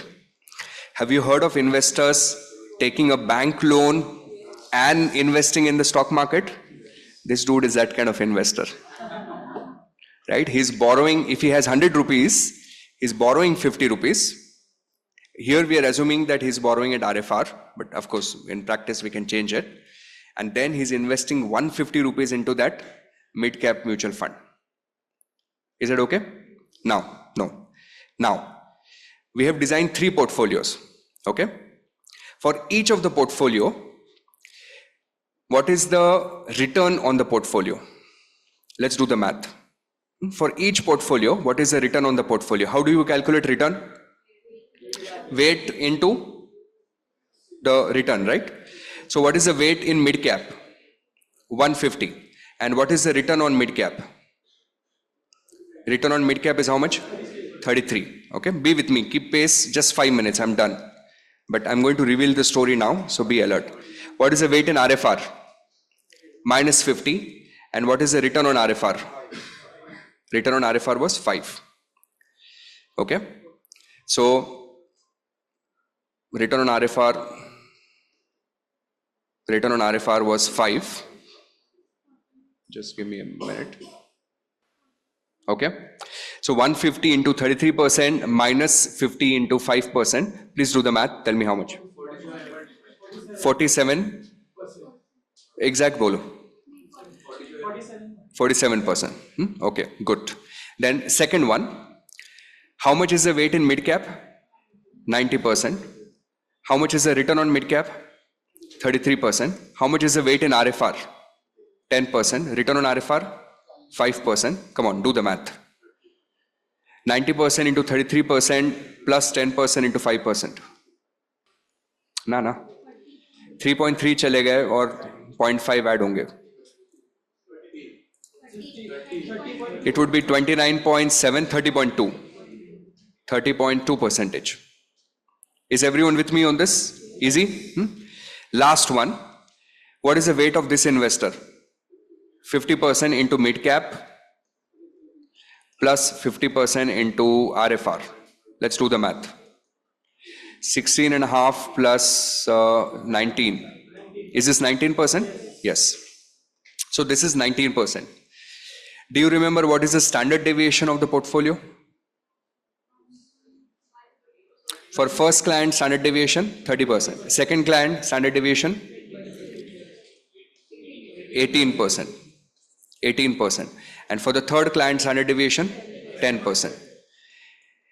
Do you remember the formula of Sharpe ratio? How much?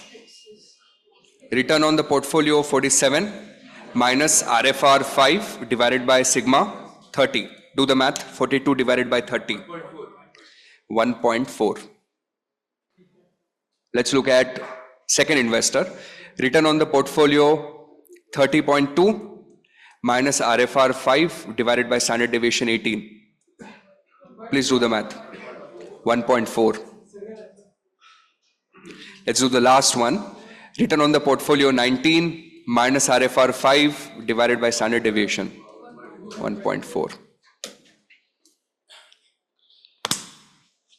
This should blow your mind. What this is telling you in a nutshell, if you've kind of somehow lost me in the example, which is okay, it's just the first one and it's a little tricky. But in a real world environment, the traditional wisdom says, young investor ko small cap recommend karo because they can take more risk. And generally the assumption is small caps are riskier, mid caps are less risky, large caps are least risky. However, you cannot select an asset category just based on the perception of risk. Risk can always be calibrated by addition of milk to the portfolio. Milk here is RFR. What you need to select for the client is basically the best possible avenue, right? And the best portfolio in our case turned out to be a mid-cap. And then we looked at mid-cap portfolio. And then for different client, we designed different types of portfolio. Okay. Now just think about it. For the first investor, apne naam kya bola aapka? Ishan. So imagine if Ishan were your client and Ishan had told you that, listen, I want a risk of 30%. Okay. Had you blanketly bought small cap for Ishan, how much return Ishan would have made? 35. Right? But you're a portfolio management champion. You decided, you know what, let me do a little financial engineering. Let me select the best coffee and add a little bit of milk to get you that 30% portfolio. And now look at the portfolio we've designed for Ishan. Does it still have risk of 30? But how much return does Ishan have now? 47. So which means with your skill, you're able to add significant return of almost 12%. So Ishan should not mind paying you 1 or 2% fee. And at the end of the day, that's the game, right? We want to make that 1 or 2%. So Ishan should be okay paying you that 1 and 2% because you're able to generate that significant return for Ishant. In the same way, let's look at this 10% client. Okay, large cap client hates risk. Had you simply recommended that client that, hey, why don't you buy a large cap? Client would have made how much return? 13. But the portfolio you designed, you still ensure that client has a risk of 10. But how much return? 19. How much extra? 6%. Therefore, the most elegant, the most efficient way to design portfolio is first select what is the best and then calibrate the risk by adding the level of RFR in the portfolio. What do you think? Make sense? All right, now counter me. I'll give you 5 minutes. You can ask me whatever you want. After that, I will start asking you.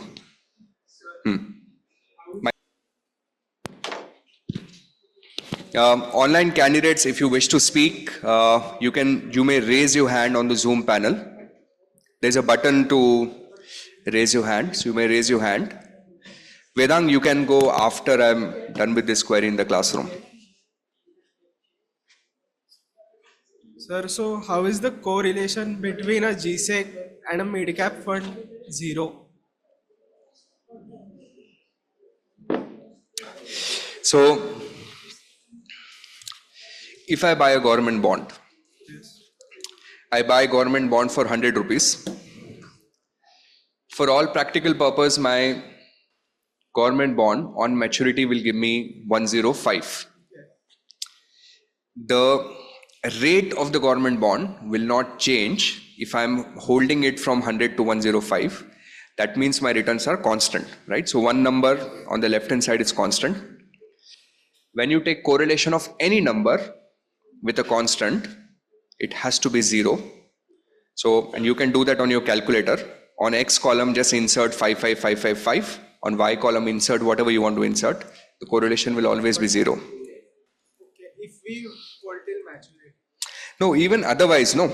See, I understand what you're saying. You're saying when RFR changes, stock prices changes, right? That's your argument. But that's not what we're seeing here. That's not that. If a client has a RFR in their portfolio, they have already bought the government bond. Now they don't care about what's happening outside. मैंने तो government bond खरीद लिया ना. And then I have an equity portfolio. Irrespective of how equity behaves, my RFR bond will behave in the same way. So the correlation of the two assets is 0. Because it's RFR, because it's government. Okay, any other questions? Online, someone wanted to ask. Hello, am I audible? See, of course, whatever you're studying today, Markowitz built this in 1950s. A lot of things have changed. He made a lot of assumptions. But the logic is still very sound. We can always take care of imperfections, right? And that you learn slowly. But वो काफी technical है.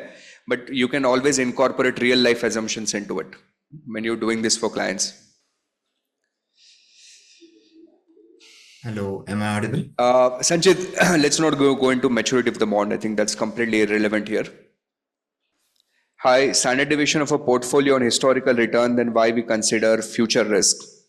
Prashant, we should consider both for the future.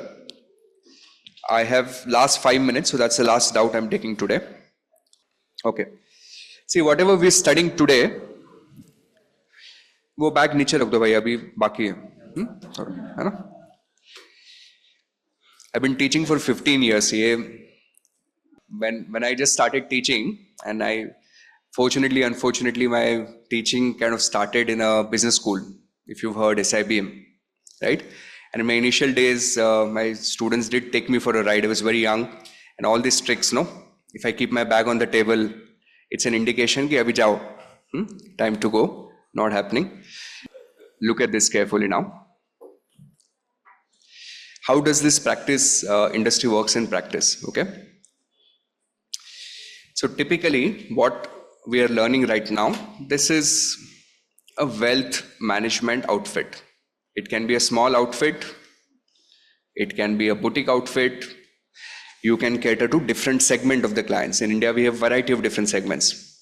We have something called as a mass affluent segment, which is a client with portfolio of maybe less than 50 lakhs type of range. So that 50 lakhs range is a mass segment. बहुत सारे लोग हैं.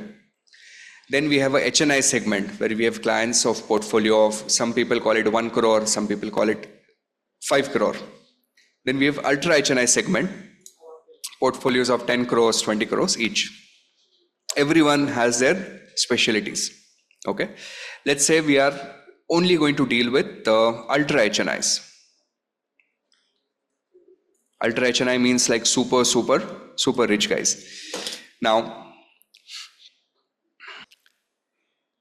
what these guys will do, if there is a professional player in this space, they will have multiple teams. Okay.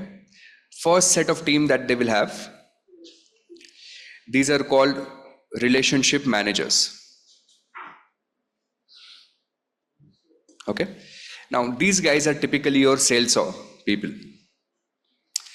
The second set of team that they will have, okay, or ideally they should have, many of the firms in India don't have very well established teams here. That is referred to as a CME team. CME stands for Capital Market Expectation, which means a research team. Okay.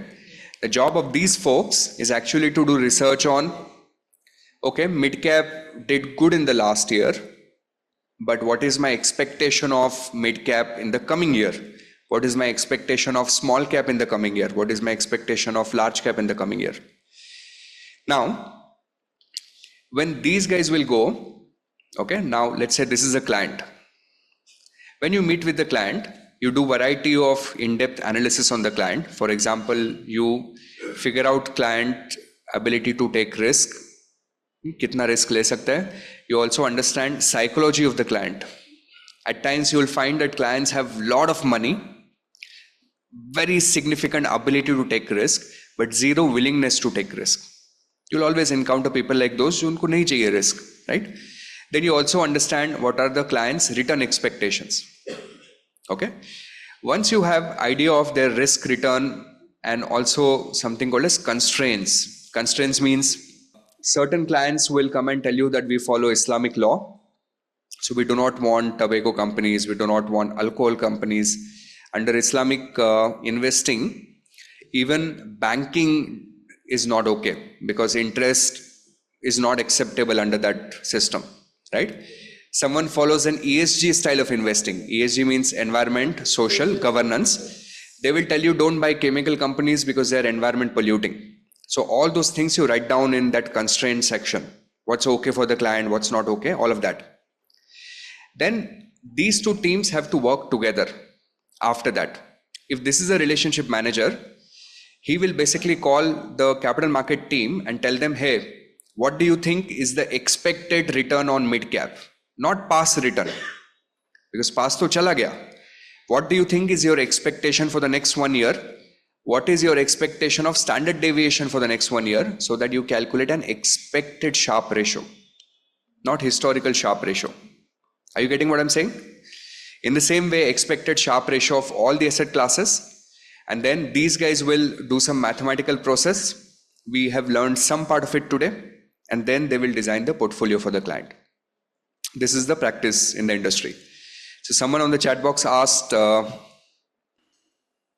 should we consider future risk or historical risk? So of course, everything is about future. Past can be a guide to the future, but of course, everything is about expected return and expected risk. All right, with this, I will now start asking you questions. The next part of the session, which gives me about 15 minutes, is called jamming. What I want you to do for jamming is close your books. I will be throwing variety of different questions at you, and you have to answer them. And if you're able to answer, everything is well and nice. If you're not able to answer, then we'll see.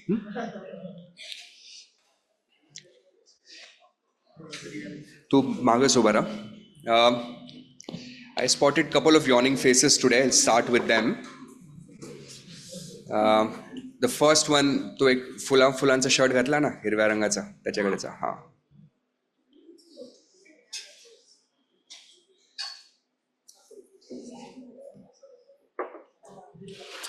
Hi sir, good evening. How are you? I'm good. Feeling all right? Yeah. Yeah. जोब झाली. क्या नाम है sir आपका? Sujay. Okay. Sujay, question for you. There is one word that I was looking for in Google Ngram. What was that word? I don't know. Okay, no worries. Good morning. I'll make you stand. There's one more face somewhere here. Kaustubh, of course. Catch करोगे? पक्का? Shabash. Kaustubh, which was that one word that we were looking for in Google Ngram? Sir, optimization. ना वो Google में only एक word डाला था, then we saw that graph was rising. What was that word? There were so many words. Like Yeah, the one word that was useful in the context of portfolios. We said that entire Harry Markowitz work revolves around that word. What was that? Shh. No one is helping. What was that word? Sir, optimization only. Are you sure? Yes. Okay, good, fantastic. Who was the professor who did this? Howard Markowitz. ठीक है चलेगा पास में है ना Harry Markowitz. Harry Markowitz. And what's the Sharpe ratio? Sir, the formula? हाँ. Sir, Sharpe ratio is the portfolio return minus risk-free return divided by standard deviation. Is it correct? Very impressive. Return on the portfolio minus RFR divided by standard deviation, and of course lower the better, right? No, sir. Higher the better. Yes. So you want Sharpe ratio to be highest possible. Okay. And portfolio standard deviation. Formula. Portfolio standard deviation formula. Sir, I'll have to sing. Sir, the weight 1 into sigma 1 into weight 1 square. Sigma 1 into weight 1 square. Plus Okay. Sigma 2 into weight 2 square. Sigma 2 weight 2 square. Plus 2 into weight 2 into weight 1 weight 1 weight 2 weight 2 sigma 1 sigma 1 sigma 2 sigma 2 correlation the R into correlation and the entire thing under root. Under root सही बोल रहा है क्या ठीक so सब लोग repeat with me weight 1 sigma 1 square weight 2 sigma 2 square plus 2 weight 1 weight 2 sigma 1 sigma 2 correlation under root है ना okay now Kaustubh what happens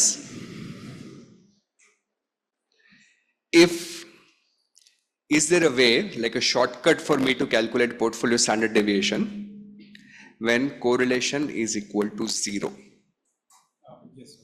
Yes, what is the shortcut? So weightage into sigma. Huh?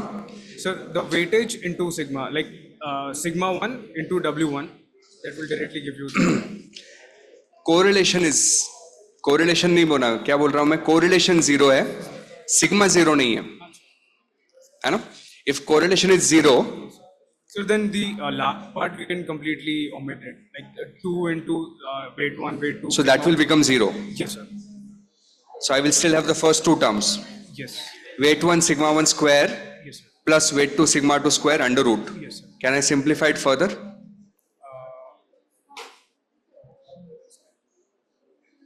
A square plus B square under root. Can I simplify it further?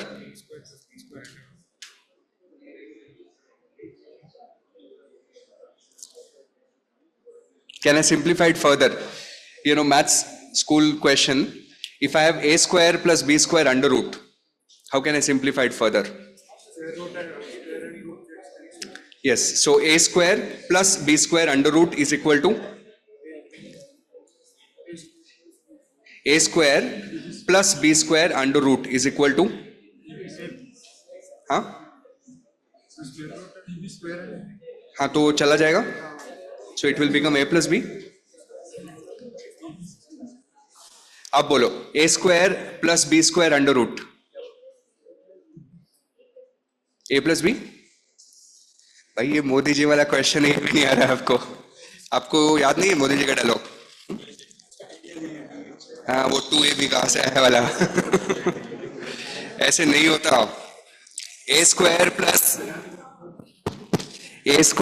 plus B square under root is not equal to A plus B. You cannot say A square plus B square under root is equal to A plus B. It doesn't work that way. So answer to your question would have been, I cannot simplify further. If correlation is 0, then your answer becomes weight 1 sigma 1 square plus weight 2 sigma 2 square under root. That's it. No further simplification. But when correlation is equal to plus 1 cos 2, then what happens? So then we can simplify. Then we can simplify how? Is it A plus B or A minus? Sir, if it is plus 1, then If correlation is plus 1, then? yes, A plus B whole square under root, it will cancel out. So it will be? So just A plus B. Is it? Yes. When correlation is equal to plus 1, it is simply A plus B. When correlation is minus 1, it is A minus B. Now, here's a trick question. Let's see if you can answer this.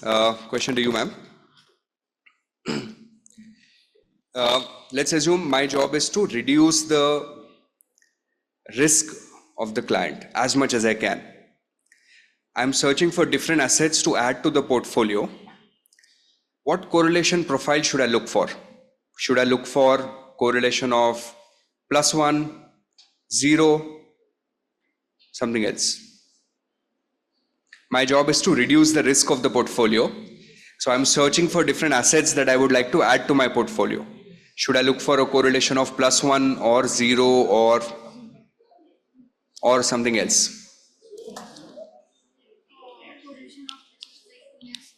Hanji? Not more than 1. What is an ideal asset? In theory, what should be an ideal correlation to reduce the risk of the portfolio? Huh? Minus 1. If I can add minus 1 correlation, then my portfolio risk will become A minus B. That will be the lowest possible risk. Okay. So here's a question for you. Last question that you can think about when you go back home today. Let's assume that I have a large portfolio. You have a large portfolio. Let's say your portfolio is worth maybe 100 crore rupees in India. Okay, or 1000 million. Entire portfolio is made of just one stock at the moment, which is called HDFC Bank, just for simplicity. Okay. Now I want you to think about it overnight, that what asset will you add to your portfolio which will have a correlation of -1 with HDFC Bank in such a way that risk of your portfolio will reduce dramatically. Okay, think about it. When we start the session tomorrow morning, you can give me the answer. Have you understood what the question is? Okay, good. All right. Thank you very much. I hope you enjoyed the session.